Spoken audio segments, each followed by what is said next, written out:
मैं आर्थिक मुद्दे पर ही अपनी बात केंद्रित रखूंगी, क्योंकि आर्थिक बदहाली जो इस देश ने पिछले 9 साल में देखी है वो त्रासदी बनकर उभरी है। क्योंकि 76 साल आजादी के बाद 9 साल एक अहम हिस्सा होता है उसका, और उस अहम हिस्से में बेरोजगारी का, महंगाई का, भ्रष्टाचार का वो तांडव देखा है इस देश ने, और जो छुपाने की उसको कोशिश करी है वो वाकई त्रासदी है।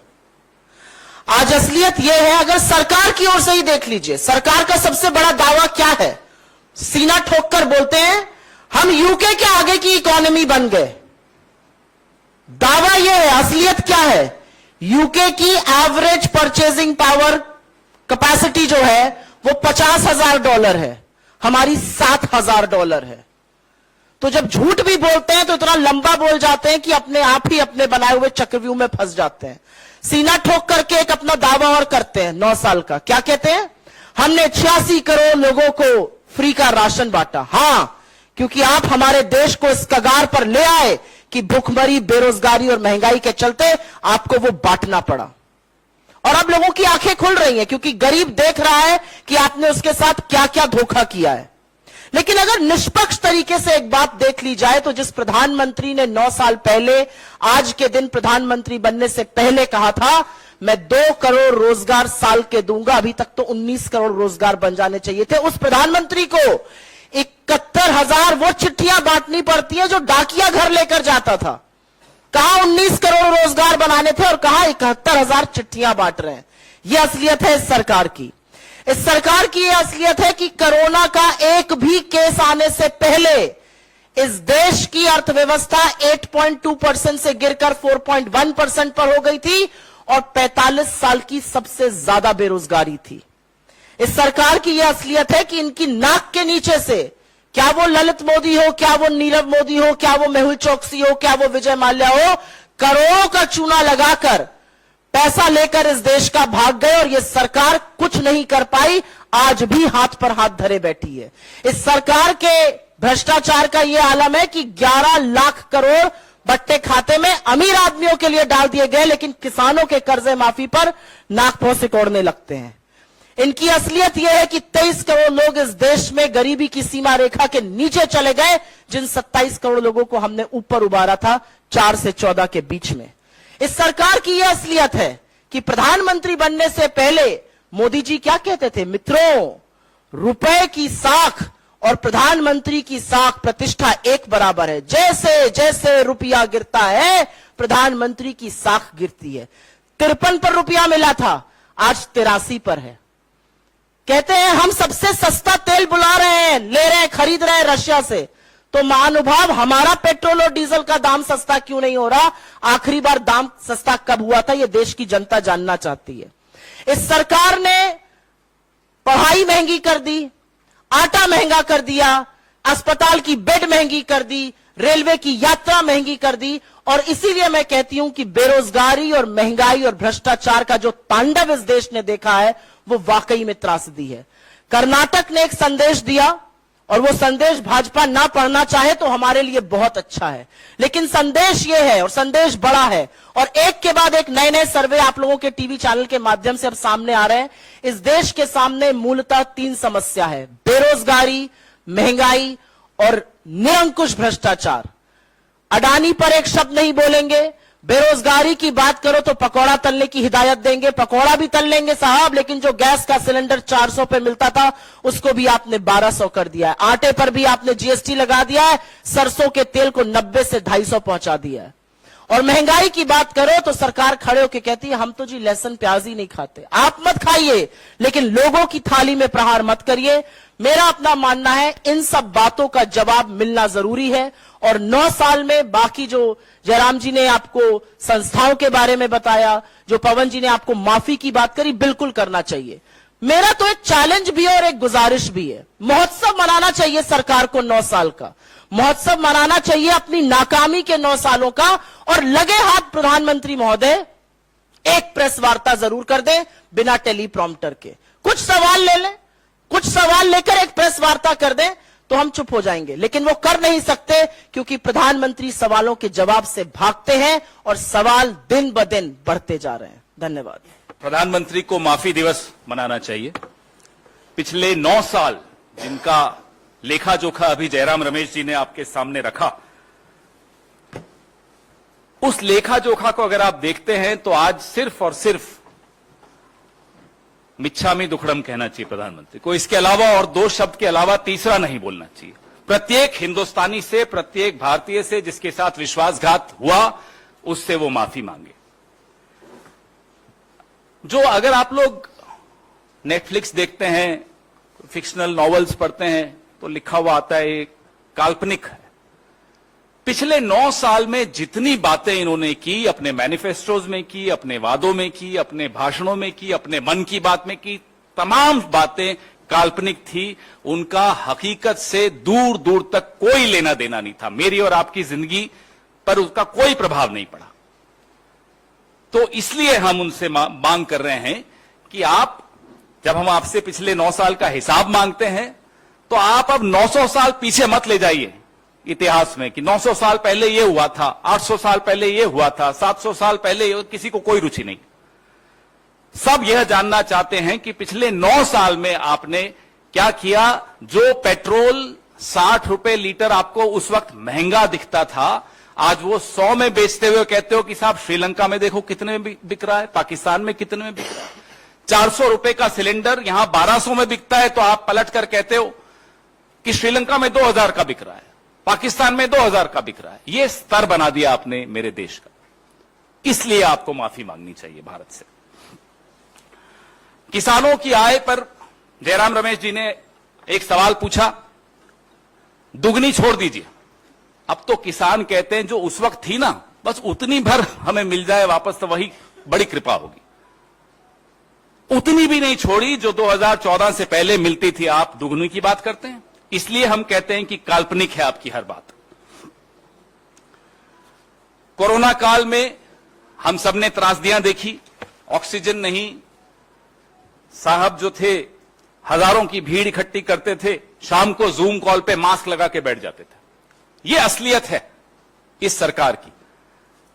असली चेहरा कुछ और जब वक्त आता है तो मुखौटा। तो मुखौटे और चेहरे का जो द्वंद्व है, पिछले 9 साल में वही इस देश ने देखा, कुछ नया नहीं देखा।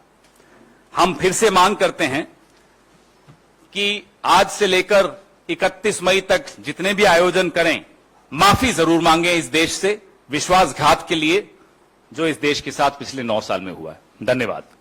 कन्याकुमारी से लेकर श्रीनगर तक सभी राज्यों में ये सवाल उठाते रहे, पर इसका जवाब नहीं आया सरकार की ओर से और खास तौर से प्रधानमंत्री की ओर से, क्योंकि ये सारे सवाल प्रधानमंत्री से पूछे गए थे। मैं ये 9 सवाल अब गिनूंगा, दोहराऊंगा और यही मांग करूंगा कि ये 9 सवालों पर प्रधानमंत्री अपनी चुप्पी तोड़े। पहला सवाल अर्थव्यवस्था से संबंधित है। हम लोग सब जानते हैं कि हमारी देश पीड़ित है महंगाई से, बढ़ती हुई बेरोजगारी से, नोटबंदी से, पहला नोटबंदी, दूसरा नोटबंदी, गलत तरीके से जीएसटी लागू होने के बाद जो एमएसएमई खत्म किए गए हैं, और इसका पूरा नतीजा आर्थिक विषमताओं पर हमें देखने को मिल रहा है। आर्थिक विषमताएं बढ़ती जा रही हैं। सवाल हमारा व्यवस्था से क्यों है प्रधानमंत्री जी, देश में महंगाई और बेरोजगारी आसमान छू रही है, क्यों और अमीर हो रहे हैं और गरीब हो रहे हैं? सार्वजनिक संपत्तियों को आप क्यों मित्रों को बेच रहे हैं? आर्थिक विषमताओं क्यों बढ़ रही हैं? तो ये पहला सवाल अर्थव्यवस्था से जुड़ा हुआ है और खास तौर से बढ़ती हुई आर्थिक विषमताओं के संबंध में है। दूसरा सवाल कृषि और किसान से संबंधित है, कृषि और किसान से जुड़ा हुआ है। ऐसा क्यों है प्रधानमंत्री जी कि पिछले 9 सालों में भी किसानों की आय दोगुनी नहीं हुई है। ये उनका वादा था, ये वादा अभी तक पूरा नहीं हो पाया। 3 काले कृषि कानूनों को रद्द करते समय किसान संगठनों के साथ हुए समझौतों को अभी तक लागू क्यों नहीं किया गया है? एमएसपी की गारंटी क्यों नहीं दी गई है? इस पर बहुत लंबी चर्चा हुई है। पहले किसान संगठनों के साथ सरकार की बातचीत हुई, संसद में भी इस पर बहस हुई, ये काले कानून पारित हुए। उसके बाद मजबूरी से प्रधानमंत्री ने इसको वापस लेना पड़ा। तब के समय कुछ बातचीत हुई किसान संगठनों के साथ, और आज भी रद्द करते वक्त जो वादे किए गए थे, जो गारंटी दिए थे, आज तक वो पूरे नहीं हुए हैं। तीसरा सवाल प्रधानमंत्री से, ये तीसरा सवाल पिछले 3-4 महीने से हम कर रहे हैं। खासतौर से मित्रवादी पूंजीवाद का मिसाल जो हमें देखने को मिल रहा है, रोज कुछ ना कुछ मोडानी कहानी जो हमें उसको अखबारों में, टीवी में, मीडिया में, कई माध्यमों से हमें जानकारी मिलती रहती है। ऐसा क्यों है प्रधानमंत्री कि अडानी को फायदा पहुंचाने के लिए एलआईसी और एसबीआई में जमा जनता के खून पसीनों की कमाई को दांव पर दिया गया है? भ्रष्टाचार को खत्म करने की बात करने वाले प्रधानमंत्री इस पर जवाब क्यों नहीं देते कि अडानी की फर्जी कंपनियों में, शेल कंपनियों में, फर्जी कंपनियों में 20,000 करोड़ रुपए किसके हैं? इस पर आप जानते हैं, हमने 100 सवाल, हम अडानी के हैं कौन श्रृंखला में हमने 100 सवाल पूछे हैं, उसका एक भी जवाब नहीं आया है। और अभी ये प्रचार किया जा रहा है कि सुप्रीम कोर्ट से एक क्लीन चिट मिला है। ये बिल्कुल क्लीन चिट नहीं है, ये भी साबित हो गया है। और भी सवाल उठते हैं, और खास तौर से ये फर्जी कंपनियों से जुड़े हुए हैं, और ये 20,000 करोड़ रुपया किसका है? चौथा सवाल भी राहुल जी ने बार बार भारत जोड़ो यात्रा के समय उठाया था, हमने भी उठाए हैं, बार बार हम उठाते रहते हैं। ये आंतरिक सुरक्षा से संबंधित है और खास तौर से चीन से जुड़ा हुआ है।